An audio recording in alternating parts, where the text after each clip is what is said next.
Star Wars 7x7, episode 3093. Today it's the penultimate episode, looking back at season 1 of Andor, these final debriefing episodes. We've been looking at story arcs in the last couple ones of these, and there's only one other complete 3-episode story arc left that we haven't rediscussed, which we are going to do today. Punch it.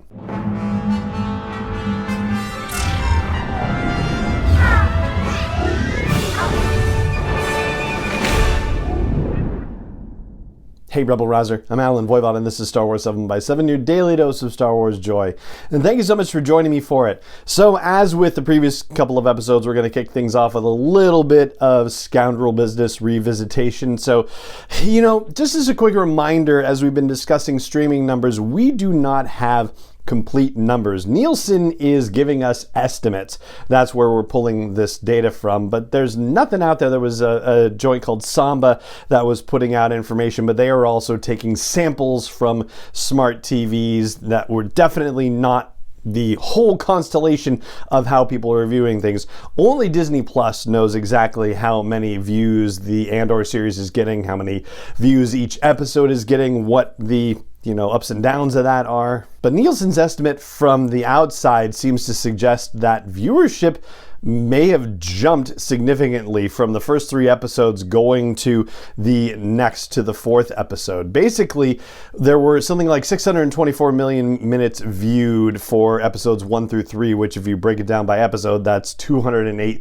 million minutes viewed per episode. And the first episode of the story arc that we're talking about today, the Aldhani story arc, 485 million minutes viewed during that week. Now, granted, we don't know how much of that is viewing of episodes 1 through 3 versus what's viewing of episode 4 there, although I think I've heard 80% as a benchmark when we were talking about the Obi-Wan Kenobi series a few months ago. And if that benchmark is anywhere near being right, then twice as many minutes were viewed for episode 4 than were viewed for either episodes 1, 2, or 3. So yeah, significant jump, got off on the right foot is what it sure seems like. That number dipped in the middle with the Axe Forgets and then popped back up again, but not quite at the same level for the Eye. It was like 356 million minutes viewed for the Axe Forgets and just over 400 for the Eye. Lower numbers certainly than Obi-Wan and the Book of Boba Fett and also The Mandalorian, but trending in the right direction, that is for sure. As for the Aldhani arc itself, one of the things that we've talked about here on the podcast is how it sort of replicated a bit of a formula that we saw in the first 3 episodes, but it was definitely a lot clearer here in that Episode 1 is very much a setup episode, like who's going to be involved in the story arc, what the goal or mission is within the story arc. And the second episode would be about the complications and about moving all the pieces into place to then have final set pieces in the final episode of the arc. With this one, it's the team meeting and getting Cassian introduced to the team on Aldhani and hearing what the plans are for this crazy heist that they're going to pull off. And then it's the practicing and getting to know the teammates, and then the Eye is almost entirely about the heist. And there's just some stuff at the end with people reacting to the consequences of the heist, basically, like the Imperial Security Bureau saying that they want all of these emergency preparedness reports ready and available, and Mon Mothma trying to make a speech in the Senate, but then words coming down about Aldhani and everybody's distracted.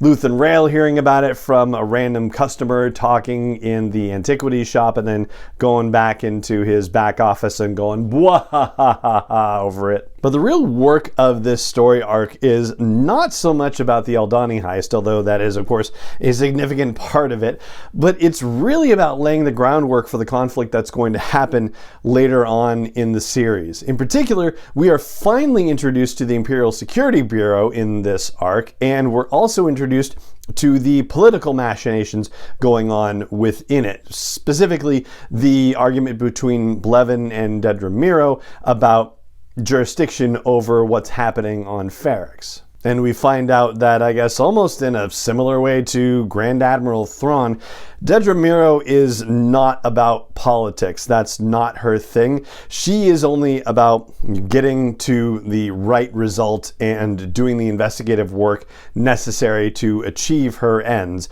There is a political discussion that happens with the conflict between her and Blevin over the jurisdiction situation and having to pitch this to Major Partagas and whatnot. But even though it is in the political theater, Dedra Meero is not operating from a political footing. In this story arc, we also meet Mon Mothma for the first time in the series, and we actually find that she's really not in a good place in her life whatsoever. I mean, who is under the Empire? But I mean, we meet her and find out that she's having trouble moving money around. That's the first thing that we learn. Then we see her interacting with her husband, Perrin, who is inviting the worst possible guests to their dinner party and complaining that everything has to be so boring and sad instead of supporting her. And we see that Perrin has also soured their daughter against Mon Mothma and is actively undermining Mon Mothma's parenting.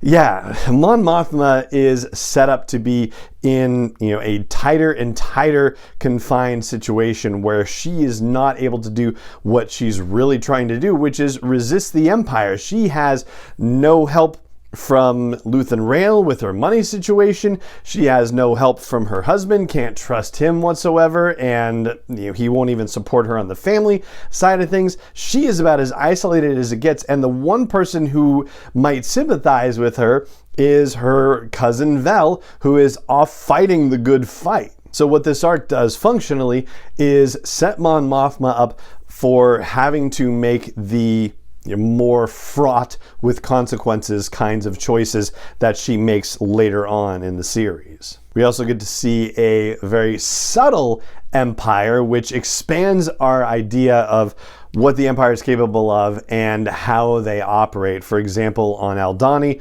when there's that conversation about how they've manipulated the Donnies and made it so that fewer and fewer of them come to view the eye on that pilgrimage, and they are just continuing to push them off into these enterprise zones, and the manipulation of putting way stations along the pilgrimage path so that some of them just stop and eat and drink and don't continue the pilgrimage path, and that they set up situations where they have choices that they make choices against themselves.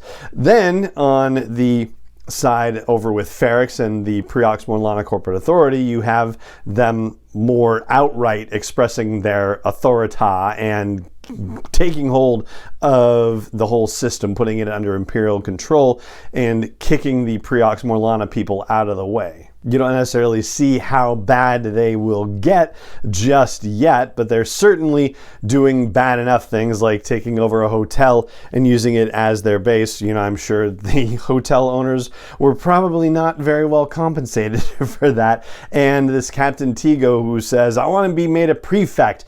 And Blevin's like, yeah, you can do whatever you want to. That is the kind of attitude that's going to lead to trouble later on, of course. We also see Cyril take a turn from being stuffy and overly committed to procedure and doing things right to becoming a creepy stalker character. And the story arc sets up Luthen Rael not just as someone who's been buying parts randomly from Bix Caleen.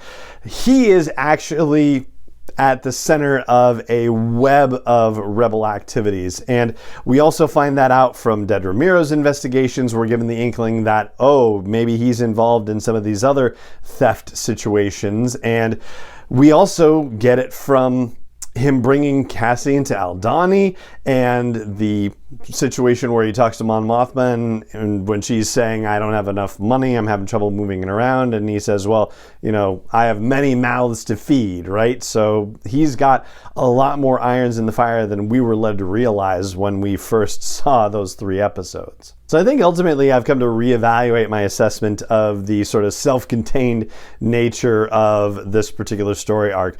Yes, it is the case for Andor that it is a very self-contained story arc, but for with the rest of our supporting cast, it's very much laying the foundation for who these characters are and what trials and tribulations they're going to be going through during the rest of season 1. And that is what I've got for you for today's episode of the podcast.